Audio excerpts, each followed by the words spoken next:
ગાંધીનગર જિલ્લાની માણસા નગરપાલિકામાં 16 તારીખે ચૂંટણી યોજાવાની છે। માણસા એટલે કે કેન્દ્રીય ગૃહ અને સહકારિતા મંત્રી અમિતભાઈ શાહનું મૂળ વતન। અહીં સીધી લડાઈ ભાજપ અને કોંગ્રેસના ઉમેદવારો વચ્ચે છે। 7 વોર્ડની 28 બેઠકો માટે કુલ 60 જેટલા ઉમેદવારો ચૂંટણી મેદાનમાં છે। આ બેઠક પર સૌથી મહત્વની વાત એ છે કે ચૂંટણી પહેલા જ કોંગ્રેસના 3 ઉમેદવારોએ પોતાની ઉમેદવારી પરત લીધી હતી, જેથી પહેલાથી જ ભાજપનું પલડું ભારે છે। ત્યારે ગુજરાત ફર્સ્ટની ટીમે માણસાની જનતાનો મિજાજ જાણ્યો। માણસા નગરપાલિકા મત વિસ્તારના મતદારો સ્થાનિક લોકો મારી સાથે છે, એમની સાથે વાત કરીએ। આપનું નામ શું છે અને આપ શું માનો છો? ઇલેક્શન છે, ઉમેદવારો આવી રહ્યા છે, વાયદા પણ કરી રહ્યા છે, શું અપેક્ષાઓ છે, કામ કેટલા થયા છે? મારું નામ છે ડૉક્ટર તુષારભાઈ જાની। માણસા વિસ્તારમાં સાહેબ છેલ્લા 30 વર્ષથી ભારતીય જનતા પાર્ટીનું શાસન છે। ખૂબ સારું કામ થયેલું છે। આપ જોઈ શકો છો કે શેરીએ શેરીએ બધે જ આરસીસીના રોડ છે। સાફ સફાઈની બાબતમાં માણસા ખૂબ આગળ છે, ખૂબ સારી સાફ સફાઈ થઈ રહી છે।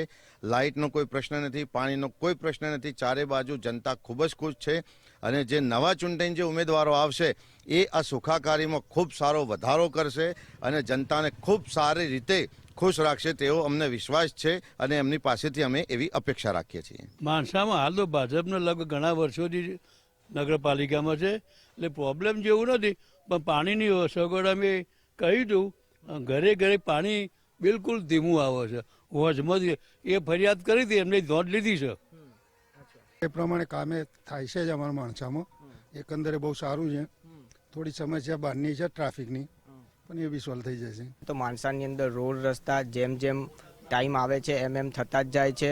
પાણીનું બી સમસ્યા જે પહેલાં હતી એના કરતાં અત્યારે બહુ ઓછી છે। ટ્રાફિકની સમસ્યા બી અત્યારે હાલ 4 લાઇન બની રહ્યો છે, એ બી સમસ્યા શોર્ટ ટાઈમમાં દૂર થઈ જશે। તળાવ તમે જુઓ તો અત્યારે સારા બની રહ્યા છે, 4 લાઇન કનેક્ટિવિટી માણસાને મળી રહી છે। તો એકાંતરે જે કામ થવું જોઈએ અત્યારે હાલ થઈ રહ્યું છે। વાયદા કરે છે પણ કામ થાય છે। હવે શિક્ષિત આ વખત ઉમેદવારો મારા છે, બરાબર, તો ઘણું કામ સારું કરશે। વાયદા કરશે પણ એ કરશે એ 100% વાત સાચી। અમારા અમિત શાહે તો કોલેજ પણ એક આપી,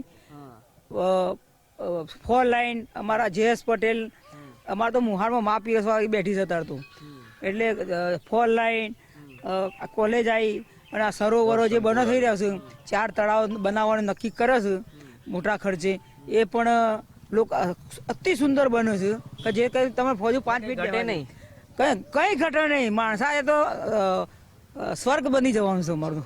અહીંયા અમારે જે અત્યાર સુધીમાં કામ નગરપાલિકાના બધા કામો સરસ થઈ ગયા છે। પાણીની વ્યવસ્થા છે, ગટરની વ્યવસ્થા છે, બધી સારી વ્યવસ્થા છે। અને જે ઉમેદવારો 4 છે એ ઉમેદવારો પણ આના કરતાં વધારે વિકાસ કરે એવી અમે અપેક્ષા રાખીએ છીએ અને કરે એવા છે। અમને 100% એમના પર વિશ્વાસ છે કે બધું અમારું કામ પૂરું કરશે। આવનાર ઉમેદવારો ખૂબ શિક્ષિત અને ઉત્સાહી છે। જે કંઈ ઉણપ છે લગભગ છે જ નહીં, કારણ કે મોસાળમાં મા પીરસે એ ધરાઈને પીરસેલું હોય, સતો હજી ઘણું પીરસાય એવી અપેક્ષા દરેકની હોય। કારણ કે અમિત શાહ સાહેબ છે એમને બહુ પ્રગતિ કરી માણસામાં અને હજી કરનાર છે। આવનાર ઉમેદવારની વાત કરું તો અત્યંત ઉત્સાહી અને શિક્ષિત છે, એટલે જે કંઈ ક્ષતિ છે એ અવશ્ય દૂર કરશે, અમને સંપૂર્ણ વિશ્વાસ છે। અને જે ઉમેદવારો બધા આવવાના છે એ બધા જ પણ સારું કામ કરશે અને સારું બધું રાખશે। અત્યારે જો સરોવર 4 થઈ છે, કોલેજ થવાની છે, હોસ્પિટલ મોટું થવાનું છે, એટલે અમિત શાહ સાહેબ, જેત સાહેબ અને જે ઉમેદવારો આવવાના છે એ પણ બધા બહુ સરસ પેલાય છે અને બધું સારું કામ કરશે। સારા રોડ થયા છે, બધું સારું, જો લાઇટો છે, પાણી છે, એમાં કોઈ અમને અગવડ નહીં પડતી અને બધી જ રીતે સારું છે। અત્યારના જે બી ઉમેદવારો આવ્યા છે તે બધું જ સારું કાર્ય કરે છે અને અત્યારે અમને આશા પણ છે કે આવશે એ પણ સારું જ કરશે, દરેકની આશા પૂરી કરશે। બધું જ કામ સારું ચાલે છે। ધન્યવાદ અમારી સાથે વાત કરવા બદલ। તો હતા માણસા શહેરના મત વિસ્તારના લોકો, એમની સાથે વાત કરીને જ્યારે ઇલેક્શન નજીક છે ત્યારે શું એમનું માનવું છે ને શું કામ થયું છે, શું અપેક્ષા રાખી રહ્યા છે ઉમેદવારો પાસે, તે જાણવાનો પ્રયાસ કર્યો। કેમેરા પર્સન અંકિત દવે સાથે અર્પિત દરજી, ગુજરાત ફર્સ્ટ, માણસા।